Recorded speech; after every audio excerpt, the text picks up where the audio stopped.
नमस्कार, मैं हूँ वंदना, सहायक आचार्य Hindi, government girls college Rajgarh Churu द्वारा चलाई जा रही ऑनलाइन क्लासेस में सभी का एक बार फिर से स्वागत है। हम पढ़ रहे हैं 10 एकांकी में सुरेंद्र वर्मा के बारे में। तो सबसे पहले हम एकांकीकार सुरेंद्र वर्मा का परिचय देखेंगे, उसके बाद उसकी एकांकी का परिचय देखते हुए अध्ययन करेंगे।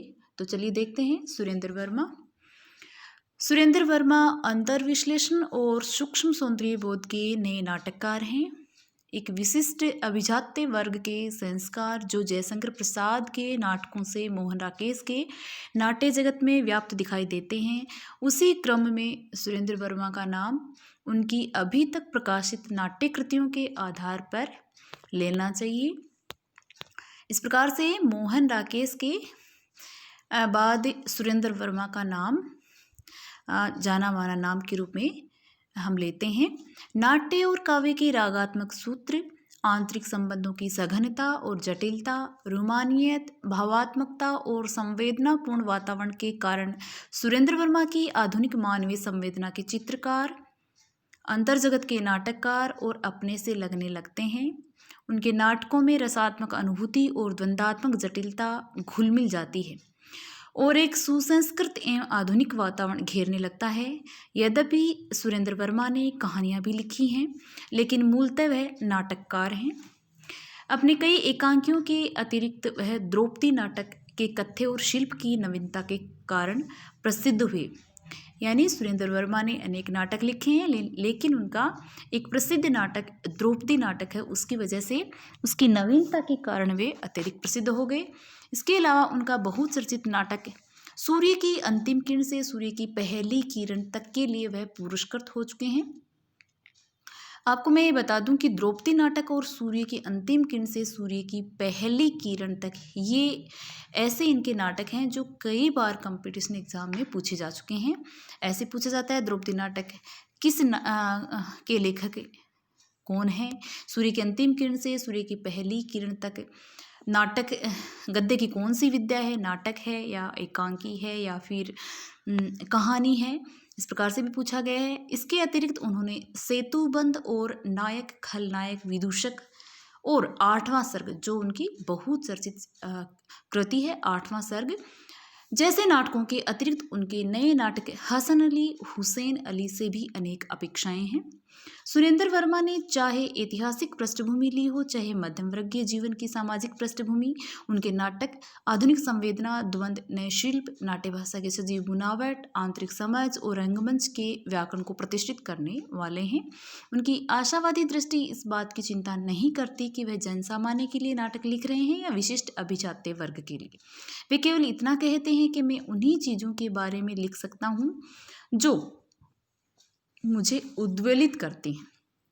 वे किसके लिए हैं यह जानना मेरे लिए मुश्किल है, शायद यह उतना महत्वपूर्ण भी नहीं है, ऐसा सुरेंद्र वर्मा का मानना है। सुरेंद्र वर्मा के एकांकी धर्मयुग, कल्पना आदि पत्र पत्रिकाओं में प्रकाशित होते रहे हैं और अब संग्रह के रूप में भी उपलब्ध हैं। यानी एक संग्रह विशेष में उनकी अनेक एकांकियाँ संकलित की गई हैं। शनिवार के 2 बजे, हरी घास पर, मरणोपरांत, वे नाक से बोलते हैं, हिंडोर, इंगूर, एकांकियों के क्रम में ही नींद क्यों रात भर नहीं आती एकांकी आता है। इन सभी नाटककार ने भारतीय समाज में निहित वर्जनाओं, निषेधों का, पारिवारिक विघटन और जीवन की शून्यता और अकेलापन की यातना का, स्त्री पुरुष संबंधों का और नारी के स्वतंत्र व्यक्तित्व का चित्रण किया है। साथ ही भाषा और शिल्पगत चेतना के नवीन स्तरों का परिचय भी इनके नाटकों में हमें देखने को मिलता है। मानवीय संबंधों की खोज इनके केंद्र में है। नींद क्यों रात भर नहीं आती अपने संक्षिप्त क्लेवर में एक युवती के अकेलेपन को, उससे उत्पन्न ऊब को, युवती की मानसिक यंत्रणा को, उससे मुक्ति पाने के असफल प्रयास के रूप में एक निरर्थक तलाश को, भटकन को और अंततः एक घोर निराशा और विवश मौत को चित्रित करता है। यह एकांकी उस युवती का चित्रण करता है जो पति से अलग जीवन का अर्थ पाने की खोज में है। अपने अकेलेपन की ऊब से बचने के लिए वह टेलीफोन का सहारा लेती है। टेलीफोन पर वह कभी नितांत अपरिचित एक विवाहित पुरुष से बातें करती है, कभी उसकी बातचीत एक विलासी पुरुष से हो जाती है, कभी अपने प्रेमी की धोखेबाजी से विफरी आत्महत्या करती लड़की से हो जाती है, और टेलीफोन पर ही वह उसे समझाती है। फिर अंत में टेलीफोन पर ही उसकी बातचीत एक अकेली बच्ची से होती है। इस प्रकार बातें करते करते वह आत्महत्या कर लेती है। आधुनिक जीवन की, वह भी नारी जीवन की विडंबनापूर्ण स्थिति को उजागर करने के लिए टेलीफोन इस एकांकी में न केवल एक बहुत सार्थक युक्ति बन गया है, बल्कि वह एक पात्र भी बन गया है, क्योंकि पूरे एकांकी में त्रासदी की अभिव्यक्ति का माध्यम वही है। टेलीफोन ही मानवीय संबंधों के बिखराव और मूल्यहीनता को संकेतित कर जाता है। वही स्त्री पुरुष संबंधों के प्रश्नों को सामने लेकर आता है और हमारी आधुनिक सामाजिक विषमता को भी लेकर आता है। वस्तुतः टेलीफोन से ही आधुनिक जीवन की रिक्तता, कटुता, जटिलता और यांत्रिकता को, उसकी संपूर्ण त्रासदी और शून्यता को व्यक्त कर देना सुरेंद्र वर्मा की नाटकीय कल्पना और रंग कौशल का ही उदाहरण है। इस प्रकार से सुरेंद्र वर्मा की एकांकी नींद क्यों रात भर नहीं आती का संक्षिप्त यहाँ पे कथानक बताया गया है। अब हम देखते हैं सुरेंद्र वर्मा की प्रसिद्ध एकांकी हरी घास पर घंटे भर, जो कि अपने पाठ्यक्रम में संकलित है। तो चलिए देखें, सुरेंद्र वर्मा ने इस एकांकी में जीवन की स्थितियों का तुलनात्मक प्रस्तुतिकरण बड़ी सूक्ष्मता से किया है। एक जोड़ा युवक युवती है जिनके जीवन में उत्साह है, उल्लास है तथा परस्पर सहायता करने की इच्छा है। वे छोटी छोटी बातों पर बातचीत करते हैं और मिलकर निर्णय लेते हैं। उनकी बातों में गांभीर्य नहीं, कोई गहरी चिंता नहीं। उनके समानांतर एक वृद्ध और वृद्धाएं जिनकी चिंताएं बिल्कुल दूसरी तरह की हैं। अगर उन्हें कहीं से निमंत्रण मिलता है तो वे सफ़र की तकलीफ़ों की चिंता करते हैं। वे अपनी बीमारियों की बातें करते हैं। उनके बीच प्रेम का गहरा अनुबंध है। तभी तो वृद्धा की कामना है कि वह वृद्ध के कंधे पर अर्थी पर चढ़े, यानी वह चाहती है कि उसकी मृत्यु उसके पति के रहते या पति जिंदा रहें और वह उससे पहले ही मर जाए, ऐसी उसकी कामना रहती है। यह उसकी अंतिम लालसा है जो परंपरागत पत्नी की होती है। जबकि युवक युवती के बीच इस तरह भावनात्मक तन्मयता नहीं है। वे एक दूसरे से बातें भी करते हैं तो उनमें जल्दबाजी होती है और प्रेम की गहराई की जगह मिलन की उद्दामता मिलती है। यह एकांकी दो प्रकार के जीवन मूल्यों के चित्र प्रस्तुत करता है। तो इस प्रकार से सुरेंद्र वर्मा की जो एकांकी हरी घास पर, वह हरी घास पर घंटे भर एकांकी है। उसमें एक कथा एक जोड़ा युवक व्यक्ति की चलती है जिनके जीवन में उत्साह है, और दूसरी कथा एक समानांतरी कथा वृद्ध और वृद्धाएं की चलती है, जिसमें उनकी जो चिंताएं हैं वो बिल्कुल अलग तरह की हैं। तो चलिए देखते हैं एकांकी हरी घास पर घंटे भर। पात्र परिचय देखते हैं। वृद्ध और वृद्धा है, अधेड़ पुरुष अधेड़ स्त्री है, युवक युवती है, फेरी वाला है। स्थान पार्क का एक कोना। समय शाम का समय है, प्रकाश उभरता है। तीनों दंपति अलग अलग हैं। जब एक युग्म संवादलीन होगा तब अन्य जोड़े बातचीत की मुकाबिने मायम करते रहेंगे। युवक बीच के व्यवधान की ओर संकेत सहित हल्की मुस्कान से, इतनी दूर, मैं दिल्ली में बैठा हूँ और तुम तृष्णापल्ली में। युवती सलज स्मित से कुछ निकट खिसकाती है। विराम। युवक प्रेम विभोर दृष्टि से युवती को देख रहा है। युवती एक आध बार उसकी तरफ देखकर नीचे देखती रहती है। युवक कहता है, युवती के कंधे पर हाथ रखकर अपनी माँ को चिट्ठी लिख दी। वह मृदु स्वर में हाँ कहती है। युवक पूछता है, क्या लिखा? वह बताती है, यही कि घर नया नया सजाना है इसलिए समय नहीं मिल पाता। तुम चिंता बिल्कुल मत करना, मैं अच्छी तरह हूँ और बहुत खुश हूँ।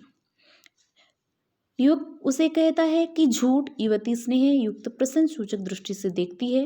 लिखा होगा, मैं 24 घंटे रोती रहती हूँ। तुम लोगों ने किसके साथ मुझे बांध दिया, मेरी तो जिंदगी ही चौपट हो गई। छी, शर्म तो नहीं आती, ऐसा युवती कहती है। युवक प्रेम विवल हो युवती को देखता है, उसका एक हाथ थाम लेता है, दबाता है और होठों से छुआने को होता है। युवती, क्या करते हो, कोई देखेगा? हल्के से हाथ छुड़ा लेती है। युवक खोज भरी दृष्टि से इधर उधर देखता है। युवक इशारे के साथ उस तरफ निकल चले। नरमी से, कितनी जगह है, बदलोगे, कोई न कोई तो होगा ही वहाँ भी। दोनों जोड़ों को देखता है, ठंडी सांस लेकर। बस यही तो मुसीबत है यहाँ, जहाँ जाओ वहाँ जालिम जमाना, ऐसा युवक युवती से कहता है। युवती हंसती है। युवक एक सिगरेट सुलगाता है, 2-3 छल्ले बनाता है और अगले संवाद के दौरान दोनों में भावभीनी चपलता दिखाई देती है। आज क्या किया दिन भर? युवती कहती है, बताऊं? युवक, बताइए। 9:30 बजे किसी के ऑफिस जाने के बाद कमरे का फर्श धोया। किसके ऑफिस जाने के बाद? है कोई? अच्छा, फिर कमरे में फिट की, बौछार की, कुछ कपड़े सर्फ में भीगे पड़े थे, उन्हें धोकर सूखने डाला। नाश्ते के बर्तन धोए, खिड़कियों की कांच साफ किए, फिर नहाई, फिर नीचे उतरकर बाजार के 2-3 जरूरी काम किए। कौन से? लॉन्ड्री से किसी की कमीजें उठाई, विम का डब्बा लिया, सब्जी खरीदी। इसके बाद वापस आए, फिर मशीन निकाली, कपड़ा काटा और 2 पर्दों की सिलाई की। तब तक 1:30 बज चुका था, इसलिए सोचा कि अब तक ऑफिस में लंच टाइम हो चुका होगा और किसी ने खाना खा लिया होगा। किसने? युवती, कुछ प्रगल्भ हो, है कोई? आप किसी की प्राइवेट बातों में दखल क्यों देते हैं? क्षण भर के लिए युवती के कान पकड़कर, माफ कीजिए, गलती हो गई। आगे मुस्कान दबाकर, रात के खाने के 2 पराठे बचे हुए थे, उन्हें गर्म कर लिया और अचार के साथ कुछ आवेश से, बस तुम्हारी यही बात है जो मुझे बिल्कुल। युवती, मज़े से खा लिया, फिर एक गिलास ठंडा ठंडा पानी। युवक, पसंद नहीं। बचे हुए खाने की कूड़े के डिब्बे के अलावा। युवक अपनी बात कहने का प्रयत्न करता है, लेकिन युवती चंचलतापूर्वक उसे ऐसा अवसर नहीं देती। इत्मीनान से पी लिया, फिर विविध भारती लगाकर फिल्म फेयर के पन्ने पलटते हुए थोड़ी देर और कोई जगह नहीं, बिस्तर पे आराम किया। फिर नीचे वाली मिसेस खन्ना आ गई, कहने की अगर कोई ज़रूरत हो तो बतलाइएगा, बेकार तकल्लुफ़ मत कीजिएगा। हमने कहा कि बेशक आपसे नहीं कहेंगे तो किससे कहेंगे भला? यहाँ है और कौन है ऐसा जिसके पास जाकर? तो इस प्रकार से एक युवक और युवती हैं जो आपस में बातचीत करते हैं। अधेड़ स्त्री, लिस्ट में चाय का डिब्बा भूल गई मैं। अधेड़ पुरुष, अभी जाएंगे तो ले लेंगे। स्त्री, पिछली बार आधा किलो अरहर की दाल खराब निकली थी, गलती ही नहीं थी, उसके पैसे कटवा लेना। पुरुष, कहूँगा रखी है अभी? हाँ। क्षणिक विराम, बीमे की किस्त भेज दी? पुरुष हाँ करता है। बिजली का बिल भी आ गया है आज? पुरुष, कितने का है? 15 रुपये 40 पैसे। कुछ ज़्यादा है इस बार? नहीं, छुट्टियां थी इसलिए दोनों पंखे चलते रहे, कुछ रुक कर। कल से प्रेस भी खराब पड़ा है। क्या हुआ? पता नहीं, गर्म ही नहीं होता। सवेरे प्रकाश की कमीज पर बाहर से इस्त्री करवाई, कल आशा की साड़ी पे भी। पुरुष कहता है, कवाइल जल गया होगा, ठीक करवा लो, वरना बाहर 10 पैसे कपड़ा देकर कहाँ तक। विराम, अभी जाकर दिखवा लूँगा। सुनो, कुछ दिनों से मैं एक बात सोच रहा हूँ। क्या? ये घर काफ़ी दूर पड़ जाता है, दफ्तर पहुँचने में घंटा भर तो लगता ही है। अक्सर बस भी एक बार बदलनी पड़ती है। अगर उसी तरफ कोई जगह मिल जाए तो वक्त भी बचेगा और 3 लोगों का बस का खर्च भी। उस तरफ कहाँ? पहाड़गंज के आसपास कहीं। रज्जू तो अब हॉस्टल में रहेगा, इसलिए अगर 2 छोटे छोटे कमरे भी मिल जाएं तो काम चल जाएगा। स्त्री कहती है, कितने तक हो सकता है ये? यही कोई 150 के इर्द गिर्द। कुछ ठहर कर विचारपूर्वक स्वर में, हाँ, फायदा तो हर तरह से है, तो पता करूं? स्त्री स्वीकृति से सिर हिलाती है। वृद्ध, तो पहले युवक युवती की बातें होती हैं, फिर अधेड़ स्त्री और पुरुष बातचीत करते हैं, जिनकी बातचीत में पूरी एक प्रकार से औपचारिकताएं वो निभाते हैं। बाद में देखिए वृद्ध और वृद्धा की बातचीत। इधर उधर देखते हुए, 2 रोज पहले मीटिंग हुई थी यहाँ, उसी के पोस्टर व झंडियाँ हर स्मित लगी है। वही जुलूस अब जब पिंकी की छुट्टी हुई थी। वृद्ध, हाँ, वो तो बहू बता रही थी कि गवर्नमेंट के लिए था। हाँ, गवर्नमेंट की तरफ से गवर्नमेंट के लिए हुआ क्या था तब यहाँ, एक कान पर हाथ रखकर क्या। तो आज के लिए हम इतना ही देखेंगे, आगे का इसका भाग हम कल के वीडियोस में देखेंगे। आशा करती हूँ आपको ये एकांकी पसंद आई होगी और आप इसे समझ पाए होंगे। बहुत बहुत धन्यवाद।